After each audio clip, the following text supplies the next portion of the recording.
সমসাময়িক সময়ের একটি আলোচিত এবং বার্নিং ইস্যু নিয়ে আলোচনা করতে উদ্যত হয়েছি। সে বিষয়টা হলো শরিয়া আইন। আমাদের রাজনৈতিক অঙ্গনে শরিয়া আইন নিয়ে বেশ প্রচণ্ড কথা কাটাকাটি অথবা একে অপরকে প্রতিরোধ কথা বলার জন্য উদ্যত হয়েছেন বলে আমরা লক্ষ্য করছি। কেউ বলছে বা কোনো রাজনৈতিক দল বলছে, নাম বললাম না, তারা বলছে আমরা শরিয়া আইন মানি না, মানব না, শরিয়া আইন পছন্দ করি না।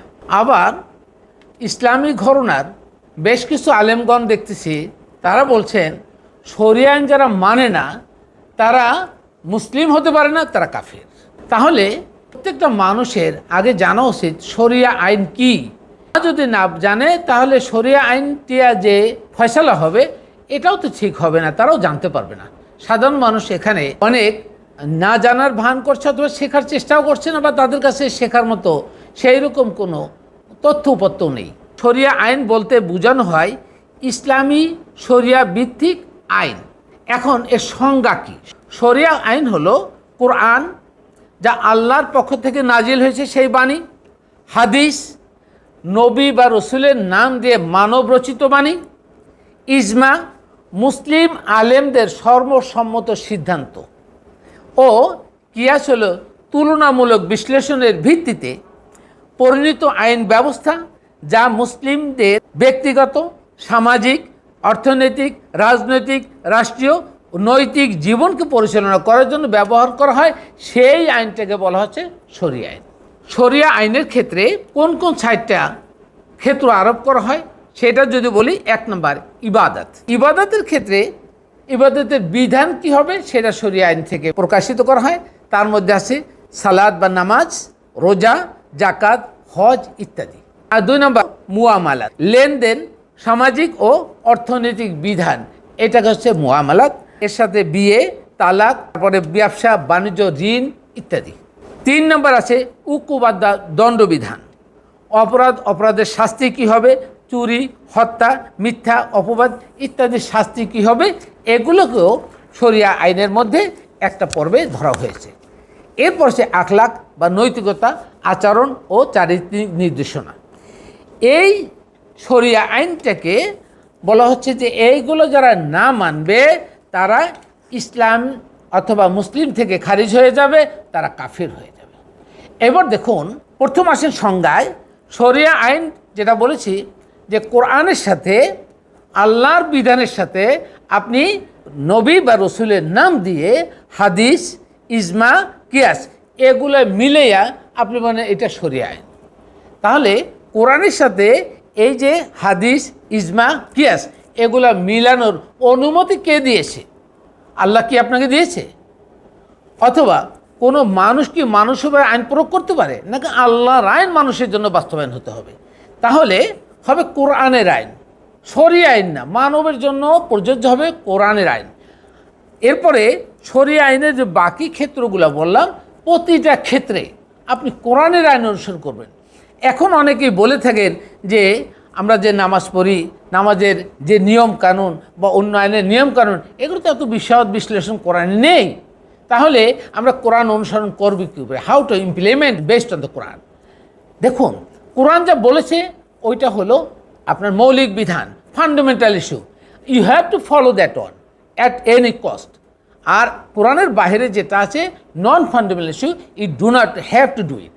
সুতরাং এইখানে যদি আপনি নিজে মানুষ হইয়া মানুষের উপর আইন চাপিয়ে দেন, তাহলে এই কোরআনের আইনের সাথে ইজমা, কিয়াস, হাদিস এগুলো যখনই আপনি মিলাবেন শরিয়া আইনের মধ্যে, তা শরিয়া আইন কোরআন পরিপন্থী। আর কোরআন পরিপন্থী হলে কোরআনের সাথে আপনি শিরক করলেন। তাহলে যারা শরিয়া আইন বাস্তবায়ন করার জন্য চাচ্ছেন তারা কোরআনের সাপেক্ষে শিরক করছেন এবং আপনার মুশরিক। তো মুশরিক কীভাবে আর একটা লোককে বা আর একটা দলকে, আর একটা গোত্রকে, আর একটা সমাজকে আপনি বলবেন আপনি কাফের? মুশরিক তো বলতে পারে না। সুতরাং আমরা কাকেও মুশরিকদেরকে বলি না, আমরা কাকেও কাফেরও বলি না, আমরা কাকে অমুসলিম বলি না। আমরা একটা কথাই আসবো, আপনি কোরআন ভিত্তিক আইন প্রচার করুন, কোরআন ভিত্তিক আইন মানুন। আপনি কোরআন যা আছে আপনার নাজিলকৃত বাণী অনুসরণ। তাহলে নাজিলকৃত বাণী অনুসরণ করতে বলছে, আল্লাহ বলে নাই মানব রচিত বাণী অনুসরণ করুন। আল্লাহ নাজিলকৃত বাণী অনুসরণ করেছে প্রত্যেকটা জায়গায় কোথাও কি বলেছে যে এই রসুলের পরে 200 বছর 250 বছর পরে কিছু লোক হাদিস করবে, তারপরে শরিয়া করবে, এই মৌলবীরা কিছু বানাবে, আল্লাহর আইনের সাথে নিজেরা সংমিশ্রণ করবেন, তারপর শরিয়া আইন মানতে পারছে? কোরআনের একটা আয়াতকে দেখাতে পারবেন যে শরিয়া আইন অনুসরণ করতে বলছে? তাই যদি না হয় তা কোরআনের সাথে আপনারা শিরক করলেন, আর আপনি বলছেন মুশরিক হইয়া, বলছে এরা ইসলাম গ্রহণ করেনি, পারে মুসলিম হয়নি, মুসলমানই না। সুতরাং আপনারা এগুলো একটু বুঝে শুনে আসুন, আমরা সবাই কোরআন ভিত্তিক কথা বলি, কোরআন অনুসরণ করি, কোরআন জানা ও বোঝার অনুসরণ করি, কোরআনের আইনে আমাদের জীবন করি। আমরা চরিত্র গঠন করব কোরআনের আইনের ভিত্তিতে।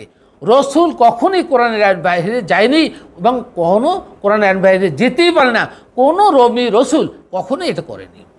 আরেকটু কথা বলি যে আমাদের রসুলের আগে যত রসুল ছিলেন, নবী ছিলেন, তাদের যত কিতাব আছে ওই কিতাবকে অনুসরণ করে ওর সাথে কম্পেয়ার করে কি কোনো হাদিস অথবা অন্য কোনো মানুষ রসুলের আইনকে কখনো প্রাধান্য না দিয়া অন্যকে অথবা কোরআনের আইনকে অনুসরণ না করে আল্লাহর বাণীর পরিপন্থী কোনো আইন দিয়েছে? দেয়নি, কোনো হাদিস ছিল না। কারণ যদি থাকতো তাহলে আমাদের রসুল এসে, শেষ রসুল এসে ওটাকে খণ্ডন করত। আর যেহেতু আমাদের রসুলের পরে 200-250 বছর পরে হাদিস হয়েছে, তাহলে এটা আর কেউ খণ্ডন করতে পারেনি। সুতরাং আপনি নিজের থেকে বোঝার চেষ্টা করুন না। দেখুন, আল্লাহ এক, রসুল এক, কোরআন এক। তাহলে আমরা কেন 4টা মাযহাব মানি? 4টা মাযহাব কি সত্য হতে পারে? সত্যের মানদণ্ড হবে একমাত্র কোরআন। কোনো মানুষ তো সত্যের মানদণ্ড হতে পারে না। তাই যদি হয়তো আল্লাহ এটা বলছেন কেন, ইন্নাল ইনসানা লাফি খুসরুন, মানুষ মাত্র ভুল আছে, তাহলে সব মানুষ আদম থেকে শুরু করে আমাদের পর্যন্ত কিয়ামত পর্যন্ত যত মানুষ হবে প্রত্যেকে কোনো কেউই ভুলের ঊর্ধ্বে নয়। ভুল হবে সে ক্ষমা চাইবে, ভুল হবে সে শুধরাবে, এটাই তো মানব চরিত্র। আর এর মাধ্যমেই আমাদেরকে জীবন পরিচালনা করতে হবে। সুতরাং এই জীবনটাই হলো জন্ম থেকে মৃত্যু পর্যন্ত আমাদের এই আমলের ক্ষেত্র বিশেষ, এর পরে আর কোনো ক্ষেত্র নেই। এখানে ফসল ফলান, আপনি আখেরাতের জন্য হারভেস্টিং ফসল পাবেন। আল্লাহ হাফিজ। Jafar Ahmed, research on Islam.